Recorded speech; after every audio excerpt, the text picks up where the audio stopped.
সব সময় সমান সমান হইলেই সুবিচার হয় না। সহজ করে আপনাদেরকে বুঝাই, যেমন ধরুন একটা পরিবারের 3 জন সদস্য, স্বামী, স্ত্রী আর সন্তান। তাদের সকালবেলার ব্রেকফাস্টে স্বামীর 3টা রুটি লাগে, স্ত্রীর 2টা লাগে, আর সন্তানের 1টা রুটি লাগে। এখন আমি যদি সমান সমান করে আদল করতে চাই, সবাইকে যদি 3টা করে রুটি দেই, তাহলে স্বামী বেচারার জন্য ঠিক আছে, কি বলেন? কিন্তু স্ত্রীর জন্য 1টা বেশি হয়ে যায়, আর সন্তানের জন্য কয়টা বেশি হয়? আচ্ছা, 2টা করে যদি সবাই দেয় সমান সমান নীতিতে, তাহলে স্ত্রীর জন্য, স্ত্রী বেচারির জন্য ঠিক আছে, কিন্তু স্বামীর কয়টা কম পড়ে? আর সন্তানের বেশি হয়ে যায় কয়টা?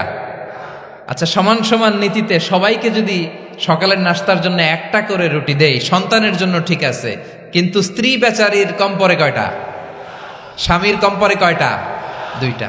আর আমি যদি স্বামীকে দেই 3টা, স্ত্রীকে দেই 2টা, আর সন্তানকে দেই 1টা, তাহলে কারো অপচয় হবে না। যার যতটুকু দরকার ঠিক ততটুকুই কাজে লাগবে। চিল্লায় বলেন ঠিক কিনা? এটাই হচ্ছে ইসলামের আদল, যেখানে যার যতটুকু দরকার তাকে সেখানে ঠিক ততটুকু দিয়ে দেওয়ার নামই হচ্ছে আদল। চিল্লায় পড়েন আল্লাহু আকবার।